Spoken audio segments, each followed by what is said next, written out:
गुरु साक्षात् परब्रह्म तस्मै श्री गुरुवे नमः। यत्रैव गंगा यमुना त्रिवेणी गोदावरी सिंधु सरस्वती च सर्वान् तीर्थान् वसं तत्रो यथो कथो द्वार कथा प्रसंग। श्री सत्यान की कथा का प्रथम अध्याय व्यास जी ने कहा, एक बार नहमसारण में सौनिकादि मुनिवर विद्वान और पौराणिक मुनि राजसूत से प्रश्न पूछने लगे। महान ऋषियों ने कहा कि मुनिवर हमें बताओ, वह व्रत जिससे हो वांछित फल प्राप्त, उसे जानने सुनने की है, हमें जिज्ञासा बढ़िया। सूर्य ने कहा कि नारद मुनि ने कमलापत से यही महत्तम प्रश्न किया और सुनो सावधानी से, हर ने जो कुछ उत्तर उन्हें दिया। करते हुए भ्रमण लोकों में एक बार नारद मतमान अमृत लोक में दया भाव से आए करने जन कल्याण। मुनि ने देखा जग जीवों को पाते कष्ट अनेक प्रकार, दुख भोगते विविध योनियों में निज कर्मों के अनुसार। कैसे जन का दुख दूर हो, इसका करते हुए विचार विष्णु लोक में जा पहुंचे। मुनि भरे हृदय में भाव उदार, देखे वहां चतुर्भुजधारी शुक्ल वर्ण श्री नारायण और शंख चक्र पद्म गदा वनमाला किए हुए धारण। शांताकार प्रसन्न वदन श्रीपति के प्रिय दर्शन पाकर देवेश्वर को शीश झुकाकर करने लगे विनय साधन। नारद जी ने कहा, मन वाणी से परे निगुण हो, सगुण सिंह के सिंधु अनंत। आज न मध्य न आपको करता हूँ प्रणाम भगवंत। भक्तों के भय दुख विनाशक सबके आदि और आधार, अपरम पार तपोधन भगवान नमस्कार हो बारंबार। सूर्य ने कहा कि नारद की विनती वाणी सुन, बोले विष्णु हो मुनिराज, अब कहो कौन सी अभिलाषा को लेकर आप पधारे आज। जो मन में हो कहो तपोधन, सुलझा दूंगा सब उलझन। देख नहीं सकता हूँ मैं भक्तों को व्याकुल मन। नारद ने कहा, मृत लोक के सारे प्राणी अब क्लेशों में गिरते और कष्ट भोगते हैं, पापों से नीतियों में गिरते। छूट जाए कष्टों से प्राणी सुख, कोई सरल उपाय कहो, यही जानने की इच्छा है, देव दया जो मुझ पर हो। श्री भगवान ने कहा, हे नारद, परमार्थ भाव से तुमने किया प्रश्न की युक्त, वह कहता हूँ जो करने से जन हो पाप मोह से मुक्त। कृष्ण भाव से कहता हूँ मैं परम पूर्ण सुंदर, दुर्लभ है स्वर्ग और धरती पर। मुने सत्य नारायण का प्रति श्रद्धा से भाव कर और शीघ्र सुखी हो जाता, जग में शांत मुक्त पाता है न। सूर्य ने कहा कि भगवत कथन परम हित कर सुन। नारद मुनि ने कहे वचन, उस व्रत का फल क्या विधान किया, किसने किया कहो भगवान। साध विस्तार कहिए कब धारण किया जाए यह विस्तार, और कष्ट और भय जो हरता है, करता भवता गढ़ पार। श्री भगवान ने कहा, है इतना सारा सत्यनारायण का जग में मान। पाप शोक संकट नाशक है और बढ़ाता है धन धान। देता है सर्वत्र विजय, देता है सर्वत्र विजय, संतान और सौभाग्य पार। और करे किसी दिन भी वर्तमानो श्रद्धा भक्ति हृदय में था। सत्य धर्म में तत्पर होकर दिल हलने से पहले था, और करो सत्यनारायण पूजन ब्राह्मण भक्त जनों के साथ। केला फली दूध पनीरी आटे के उत्तम भोग, और भक्ति भाव से करो समर्पित को समय सदैव सवाय आयु। आटा चीनी प्राप्त न हो तो चावल गुड़ से ही संपन्न, और भात भात के व्यंजन अर्पण करके को करो प्रसन्न। परिजन परिजन सहित कथा सुन, यथाशक्त दो दशाति विधान, और पितृ और प्रिय बंधुजनों का भोजन से करिए सम्मान। श्रद्धा सहित प्रसाद ग्रहण कर करें कीर्तन गायन और ध्यान सत्यनारायण का घर घर जाए करके सुकृत। इस प्रकार वृत्ति होती है मनोकामना पूर्ण विशेष। कल में भूपर और न ऐसा सुख का सरल उपाय जिन्हें श्री सत्यान कथा का प्रथम अध्याय। सत्यदेव भगवान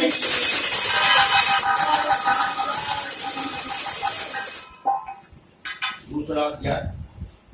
सूर्य ने कहा, अब मैं तुम्हें सुनाता हूँ करने वाले की गाथा। एक दरिद्री सदानंद ब्राह्मण का सीने रहता था, इधर उधर भटका करता था, भूख प्यास से दुखी उदास। ब्राह्मण श्रीहर ने देखा उसको व्याकुल और निराश, बस ब्राह्मण रूप बनाकर हर ने प्रश्न किया साधन। इधर उधर तो सदा भटकते रहते आप दुखी खाकर। क्यों शरीर सूखा जाता है, क्यों उदास मुख रहता था, अपने दुख की कहो कहानी, मुझे बताओ मन की बात। सदानंद ने कहा कि मैं भिक्षा के लिए भटकता रहता हूँ, निर्धन लाचार, और भीख मांगने प्रतिदिन जाना पड़ता है धनिकों के द्वार। मैं दरिद्रता की कीचड़ में पता कष्ट में होता है, आप जानते हो तो कृपया कहिए कोई प्रभु उपाय। दस ब्राह्मण ने कहा, विप्र मांगना छोड़ सत्यनारायण सुमरण करो सदैव, मन मांगा देने वाले हैं सदा सत्यनारायण देव। करो सत्य का पूजन उनका ही उत्तम मत करिए आप, जिसके करने से मानव के कट जाते संकट संताप। तो परम सत्य के उत्तम मत करने का कहकर पूर्ण विधान, और सदानंद को समझा कर वृद्ध हो गए अंतर्ध्यान। सदानंद उस रात न सोया, मन में करता रहा विचार, दिल का बतलाया व्रत प्रातः काल करूंगा भली प्रकार। प्रातः उठते ही व्रत पालन का करते संकल्प महान, और धन पाने की अभिलाषा से किया ब्राह्मण ने प्रस्थान। उस दिन सदानंद ने पाया प्रकृति की इच्छानुसार, और किया बंधुओं सहित सत्यनारायण का व्रत भली प्रकार। तो परम सत्य के प्रभाव से विप्र हुआ धन से संपन्न, और सब दुखों से मुक्त हो गया, सब प्रकार से सुखी प्रसन्न। सदानंद पतमास प्रेम से होकर सुखी प्रसन्न महान, और करने लगा सत्य का पूजन सुवर्ण बंधन गुणगान। नारायण का भज करने से कटन था, दुर्लभ मुक्त सहज में पाई, सब प्रकार होकर निष्पाप। उसी ने कहा कि सदा सत्यनारायण का भज करता जो होकर पावन, उस जन के जग में कट जाते सारे दुख और उलझन। नारायण ने नारद से जो महासत्य की कथा कही, वह सब कह दी, अब क्या सुनने की अभिलाषा हो रही। सौनकादित्यों ने कहा, सुनी कथा श्रद्धा से, अब यह और बताओ हे मुनिवर, और सदानंद से सुनकर किसने किया सत्य का व्रत भूपा। पूज्य ने कहा, यह व्रत किसने किया सुनो सब मुनियों, होकर प्रेम निमग्न। वैभव से वह विप्र एक दिन सत्य कथा में था संलग्न। सदानंद बंधुओं से जब सत्य कथा में था तल्लीन, तभी वहां पर एक लकड़िया आला पहुंचा दीन मई। बाहर रखी लकड़ियां उसने प्यासा था वह व्याकुल हो। घर में जाकर देखा उसने व्रतधारी मुनिवर की ओर, नमस्कार करके वह बोला, यह क्या विप्र कर रहे आप, मुझे बताओ इसके करने क्या का फल है पूर्ण प्रताप। सदानंद ने कहा कि सत्यदेव का व्रत है, यह देता है मन वांछित वरदान। इस व्रत के प्रसाद से मैंने पाया सुधन धान महान जो तो सदानंद से सीख मार दीन मनाता हुआ भला, और लिया प्रसाद और जल पीकर मुदित नगर की ओर चला। चलते चलते सत्यदेव का धीर कर रहा था चिंतन, मन में कहने लगा लकड़ियों से जितना पाऊंगा धन, उस धन से मैं आज करूंगा सत्यदेव का उपकार। और भार लिए वह चला जा रहा था करता इस भान विचार। जैसे ही वह धन को भी सुंदर नगरी में आया, और दिनों से मूल लकड़ियों का उसने चूना पाया। परम प्रफुल्लित भील हुआ, मन की आशा हुई सफल। लिया दूध घी चीनी आटा और पके केले के फल, सभी पदार्थ सवाए लेकर अपने घर का मार्ग लिया, और बंधु बांधवों सहित सत्यनारायण का व्रत पूर्ण किया। इस व्रत के प्रसाद से उसने श्री शंकर पाई बना, जग में विजय विभूति तीर्थ सुख पाकर किया सत्य पद प्राप्त। श्री सप्तानी कथा का दूसरा अध्याय। सत्यदेव भगवान। तीसरा अध्याय। सूर्य ने कहा कि मुनियों सुनो ध्यान से, अब मैं और कहूंगा कथा महान। सब प्रकार से सुखी एक था उल्टा मुख राजा विद्वान। नित्य देव दर्शन करता था वह संयमी सत्य संपन्न, और धन देकर वह विप्रजनों को रखता था संतोष प्रसन्न। एक बार वह अपनी सुनती मुग्धा पत्नी को लेकर नदी भसीला के तट पर सत्य कथा में था तत्पर। तभी वहां पर साधु नाम का एक वैश्य का नए व्यापार आकर उतरा, नौका द्वारा लाया था धन राशि पार। नदी किनारे नाव खड़ी करके नृत्य समीप जाकर व्रत में तत्पर राजा से उसने प्रश्न किया सादर। भक्त भाव से चित्त लगाकर आप कर रहे हैं कि आज मैं सुनने का अभिलाषी हूँ, भली भात कहिए नरराज। राजा ने कहा, सज्जनों सहित सत्यनारायण सर्वेश्वर का व्रत पूजन और धन संतत की अभिलाषा से यहाँ कर रहा हूँ जीवन। आदर सहित साधु बोला, सब सुनकर राजा की यह बात, मुझे बताओ इस व्रत की विधि मैं भी इसे करूंगा का। मैं हूँ संततहीन, सत्य के व्रत से पाऊंगा संतान। कर व्यापार लौट घर आया, साधु जानकर पूर्ण विधान। पत्नी को बदलाई संतत दाता व्रत की कथा महान, और कहा व्रत कथा करेंगे जब हो जाएगी संतान। ऐसे लीलावती सती से कहा साधु ने व्रत उपसार। और एक दिवस उस के भारिया के मन में था मोह अपार, व्रत धर्म में हुई प्राण स्वाम के घर का ध्यान, और गर्भवती हो गई सत्यनारायण का पाकर वरदान। 10वें मास साध के घर में जन्मी सुकन्या विराम, और शुक्ल पक्ष से षष्ठी उसकी वृद्ध हुई दिन दिन अविराम। उस कन्या का कलावती कर दिया गया शुभ नामकरण। लीलावती एक दिन तपियों पस से बोली मधुर वचन, अब तो नहीं कर रहे संकल्पित का निर्वाह, बोला साधु करेंगे वृद्ध कन्या का होगा विवाह। यूं पत्नी को समझाकर नगर गया करने व्यापार, कलावती में नव यौवन का दिन दिन दूना हुआ उभार। एक दिवस उसने युवती कन्या को पुर में देखा जब, परामर्श करके विवाह दूध खोजने भेजा तब। साधु ने कलावती के लिए देखिए उत्तम वर, कांचनपुर में दूध गया वह इस प्रकार आज्ञा पाकर। एक वर्ष के सुत को लाया अपने साथ दूत मत मान, साधु वैश्य ने उसको पाया सुंदर सरल और गुणवान। बंधु बांधुओं से हृदय में होकर संतुष्ट मान, और किया सहज साधु ने वैश्य पुत्र को कन्या दान। किंतु भाग से भी उसने नहीं किया वह वृक्ष मूल, अब प्रसन्न हो गए सत्यनारायण देव साधु की भी। कुछ दिन पीछे कर्म कुशल वह साधु समय अनुकूल विचार, अपने पितामह सहित घर से निकला करने व्यापार। समुद्र के तट पर सुंदर रत्नसारपुर एक विचार, बहु प्रकार व्यापार चलाने दोनों वहां गए तत्काल। साधु वैद्य राजा की नगरी में आया, उसी समय भगवान नारायण ने कुछ की माया। बार बार जब उसे प्रतिज्ञा व्यक्त उन्हें देख लिया, दारुण दुख भोगने का तो महाभयंकर श्राप दिया। वहाँ एक दिन राजा का धनमाल चुरा कर आए चोर, जहाँ की ये दोनों व्यापारी बैठे थे आनंद विभोर। राजा के दूतों को अपने पीछे लगा दे कुछ काल, वैसे भागग्रस्त हो गए वहीं छोड़ चोरी का मान। राजा के दूतों ने अपने पीछे लगा दे कुछ काल, वैसे भागग्रस्त हो गए वहीं छोड़ चोरी का मान। मणिकोट के समीप दूतों ने आकर देखा नपकादन, चोर समझ कर उन दोनों को बांध ले चले वे सक्षम। हर्ष मनाते दौड़े आए कहा देखिए चोर, हे राजन इन दोनों को अभाव दीजिए दंड कठोर। राजा की आज्ञा पाल दूतों ने कुछ नहीं विचार किया, बांध लिया कसकर दोनों को और जेल में डाल दिया। सत्यदेव माया से उनका नहीं किसी ने सुना कथन, और चंद्रकेतु राजा ने सारा जब्त कर लिया उनका धन। देव साहब से उधर वैश्य की पत्नी ने पाया टिकट, घर में जो कुछ था चोरों ने चुरा लिया कर डाला। आज व्याधियों से पीड़ित भूख प्यास का पाकर त्रास, अन्य आदि की चिंता से घर घर फिरने लगी उदास। उसकी कन्या कलावती भी चिंता पीड़ा के आधीन, और घर घर भटका करती प्रतिदिन व्याकुलता से दीन मलिन। एक बार वह जुट मंदिर में गई भूख से दुखी निराश, वहाँ सत्यनारायण का व्रत होते देख हुई कुछ शांत। वहाँ बैठकर कथा सुनी, सुनकर प्रभु से मांगा वरदान। लिया प्रसाद रात को अपने घर की ओर किया प्रस्थान। प्रेम सहित माता ने पूछा बीत गई है इतनी रात, और कहाँ रही तुम, मन में क्या है मुझे बताओ मन की बात। यह सब सुनकर कलावती ने तुरंत दिया माँ को उत्तर। ब्राह्मण के गर्भांचित व्रत देख रही थी व्रत सुंदर। सुन कन्या का कथन हुआ मन के माँ के मन में आनंद पार, वह भी हुई सत्यनारायण का व्रत करने को तैयार। बंधु बांधुओं सहित किया व्रत भर मांगा करके पूजन, मेरे प्रतिमात शीघ्र घर आ जाए हे भगवान, हम सबके अपराध क्षमा करने के आप योग्य भगवान। इस व्रत और प्रार्थना से नारायण हुए प्रसन्न तुरंत।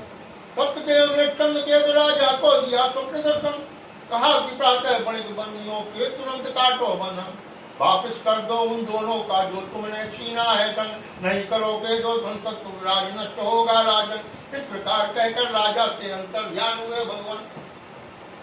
तदंतर प्रातः राजा ने स्वजनों से किया प्रस्थान, सभा भवन में सबके सुन्मुख किया स्वप्न वर्णन उपयुक्त, और दिया आदेश दोनों महाजनों को कर दो मुक्त।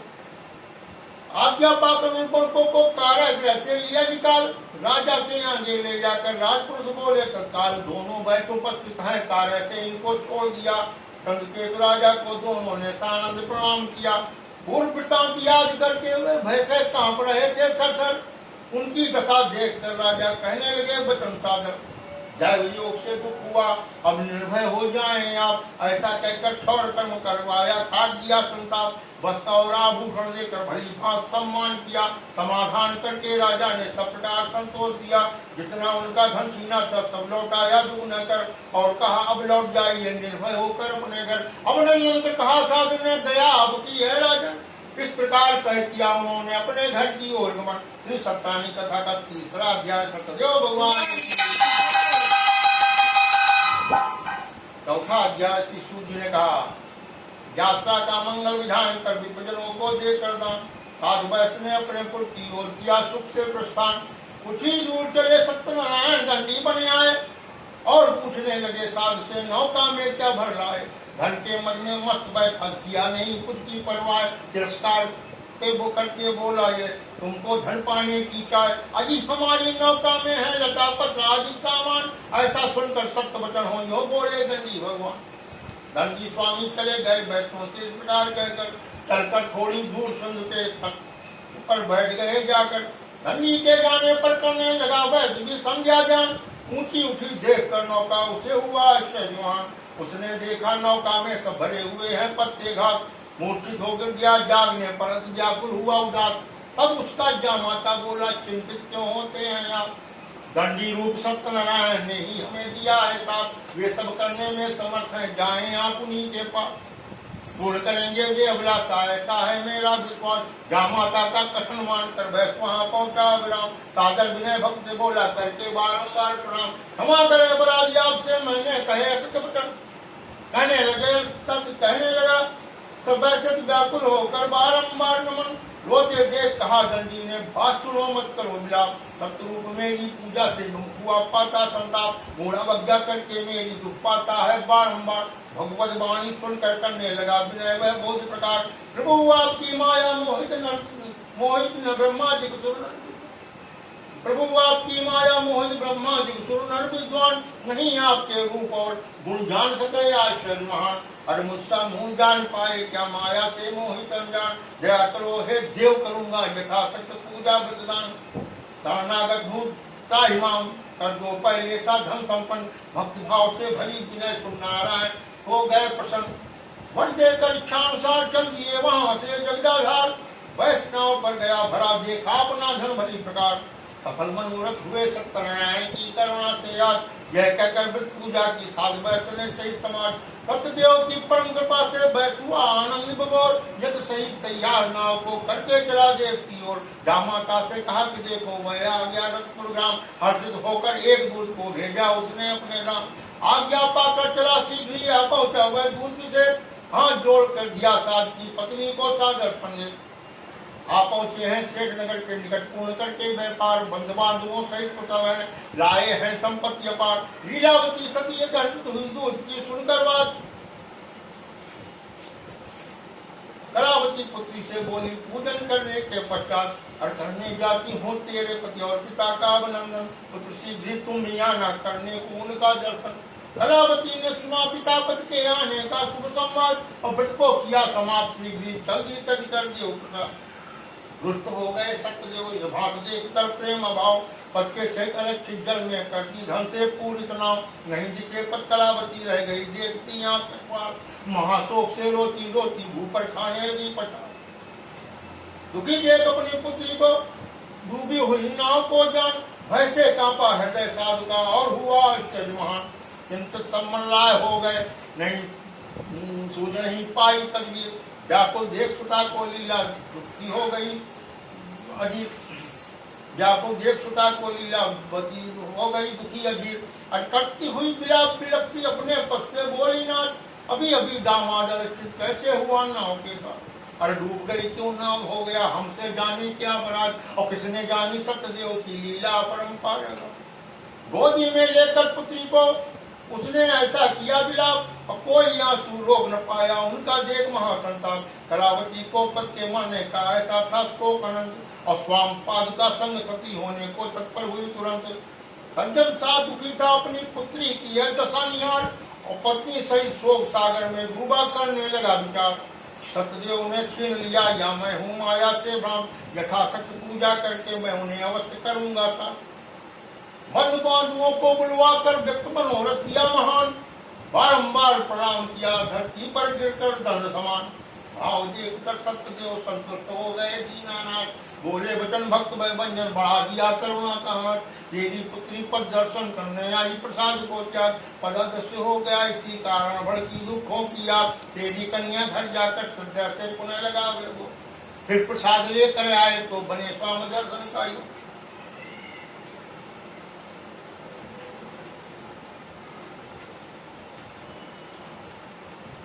कलावती ने नवमंडल से आते सुने वचन गंभीर, कलावती ने नवमंडल से आते सुने वचन गंभीर, सत्यदेव का भोग लगाने घर पहुंची तुरंत धरती। जब प्रसाद लेकर आई पति के दर्शन पाए सुदाम, और कन्या कहने लगी पिता से हर को करके बारंबार प्रणाम। अब ब्रह्म का क्या कारण है, करिए काशी के प्रस्थान। पुत्री के सुन वचन वैस को मिला मोद संतोष महान, विधि विधान से किया सत्यनारायण का पूजन धान। धनजन सहित शीघ्र अपने घर जा पहुंचा होकर नंदन, प्रसंक्रांत पूर्णिमा को वह पूजन करने लगा विशेष। सत्यदेव की परम कृपा से बना लोक पर लोक ने श्री सत्यनारायण कथा का चौथा अध्याय। सत्यदेव भगवान 5वां अध्याय। श्री सूर्य ने कहा कि मुनियों मैं और आपको एक सुनाता हूँ गाथा। एक प्रजा पालन करने वाला तुंगध्वज राजा था, उसने भी प्रसाद छोड़ा था, पाया दुख अनेक प्रकार। एक बार वन में जाकर उसने पशुओं का किया शिकार, भटके एक वृक्ष के नीचे आकर पहुंचा वह नरराज। श्रद्धा सहित सत्य पूजा में तत्पर देखा गोप समाज, मद में चूर दूर जा बैठा और न उसने किया प्रणाम। वो गोप वहीं पर सत्यदेव का ले आए प्रसाद निष्काम। राजा के समीप रख आए फिर सबने खाया सुगमान, नहीं प्रसाद लिया राजा ने अतः उठाया दुख महान। पुत्र आज हो गए नष्ट सब गया राज वैभव धनधान। सत्यदेव की राजा का सत्यदेव की महिमा का तब उस राजा को आया ध्यान। पूजन जहाँ हो रहा था जाने का निश्चय किया उदार, कुछ बढ़ते नीचे आ पहुंचा राजा करता सोच विचार। श्रद्धा और भक्ति से राजा बैठा गोपजनों के संग, देव सत्यनारायण का फिर मन से पूजन किया। सत्यदेव ने राजा को फिर किया राजपुत्रों से युक्त, और दोनों लोग बने राजा के और हो गया जीवन मुक्त। दुर्लभ परम सत्य का दुर्जन करता है बड़ी प्रकार, भक्त भाव से जो सुनता है ये बदानी कटा उदार। सत्यदेव की करुणा से होता अनधाम धन युक्त, धन संपत्ति दरिद्री पाता बंधा हुआ हो जाता मुक्त। संशय नहीं सत्य से निर्भय हो जाता भय भी तुरंत, और सत्य लोग में जाता वांछित फल पाकर जीवन पर्यंत। मैंने कहा सत्यनारायण का महान बड़ी प्रकार, इसके करने से मानव दुखों से हो जाता पार। कलयुग में भगवान सत्य के पूजन का फल पूर्ण विशेष, और कोई इनको काल कहेगा कोई सत्य रूप सर्वेश।